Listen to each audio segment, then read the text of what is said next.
government has been lying about for a long time. And I'm deliberately using the word lying because today, for the first time in public records, they've acknowledged that unemployment is over 42%. It was publicly acknowledged that unemployment in this country is stark. It's over 42%.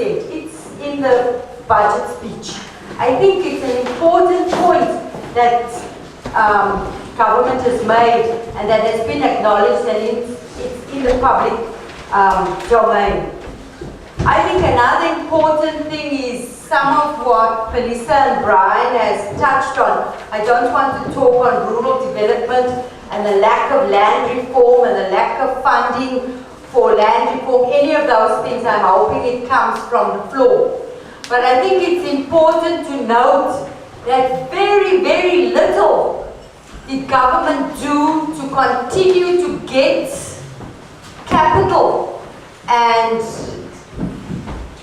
industry to contribute concretely towards the coffers in this country, or to force government or to force them to create jobs. In fact, it was the other way. Government continued, as Brian had said, to dangle carrots and to use our tax money as more and more incentives for capital to take on young people and to give them jobs. Communities, we must begin to discuss these issues. Young women, young men, you are the ones who have been unemployed, most of you, many of you, for 7 years, 8 years, 10 years. It is not something that we should live with in this country. So I just want to focus on the right to work, decent work. For this government, is short-term work with no benefits.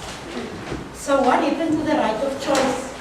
There is no policy for poor people and vulnerable, marginalized citizens in this country.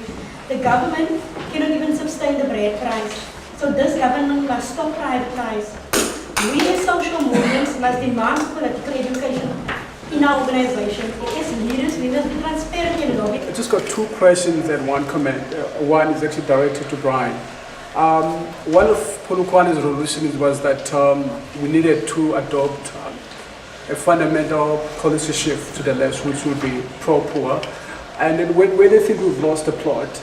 And secondly, the government is talking about 9 billion rand, which is meant to create jobs in the next 3 years.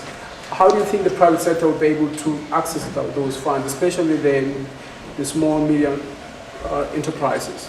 There are 2 or 3 things here which immediately is like an insult to us. The fact that the old age and disability grant is only up by 60 rand. With my calculation immediately, that is less than 1 day expenses. The second thing, there is another one that is increased by 30 rand. Foster care, 30 rand. And then child support grant is increased to 10 rand. You know, it doesn't speak with the civil society. It speaks about the business people, the same that happened last year. And then now, currently, is what's happening with this. I'm not sure where, as a civil society, having a platform of engagement, speaking around these issues and trying to have interaction of these issues, health, housing, and this, where we're going to have these things. Because the same NGOs that we have, they're also speaking the same language that we have with the same problems that we're having. You know, so I don't know where exactly I would go to organize ourselves as collective people. In Africa, they have practically stopped to lend money to small enterprises. So the only remedy for this, as I see it, is to create the state banks, or that people themselves organize cooperative banks. The state bank that works for non-profit and to lend out money to very low interest rates, to compete with the private bank, to put them out of business, in fact. The alternative in this budget is when Pravin Gordhan got a letter from the pensioner who is angry about the predatory banks, is that he sit down and have a talk with ABSA and FNB and so on, to ask them to be more polite, to ask them to be more kind to the people. This will not happen. So the measure is to create a state bank.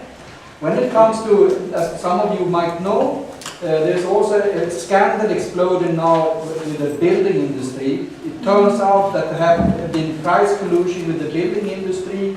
So all the stadiums that have been built, in fact all the projects that have been built the last 10 years has been built fraudulently. They have not been competing about tenders, they have been dividing the market in between them. And they've been having secret meetings to divide the market. We don't know how many billions of rands that have been stolen in this way. So one remedy for this is to sort of have a tax, confiscatory tax to take back some of this money from the building, big building companies. And the second thing again is to form, to have a state building companies that is sort of, that is controlled also by the communities. So the communities are sort of deciding who shall get the tenders and so on, in cooperation with the communities. Thirdly, shortly, Pravin Gordhan is very slow, so it's no urgency in this budget. He speaks about a long-term growth, but a decades-long transformation. Now, 1 decade is 10 years, and decades, that is kind of 20, 30 years. And that is, I think that is also the road you are taking when you are increasing the chapter round from 250 to 260 rands. That's sort of 10 rands for one month. That is, it's increased with 33 cents per day. That is what the children is getting extra from the government.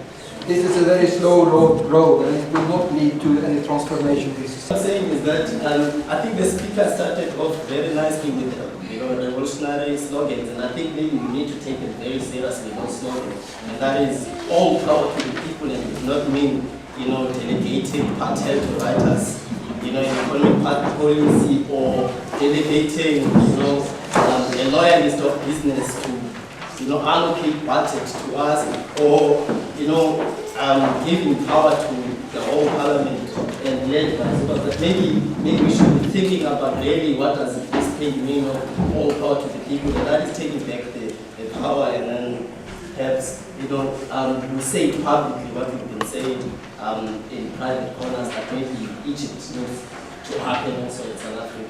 And I think only in that way then maybe we'll move. And then perhaps we'll have our own committee councils that will draw up exactly what we need. And I think I'm hinting to that, that is what we are talking about, that their understanding of service delivery budget is totally different to what we understand.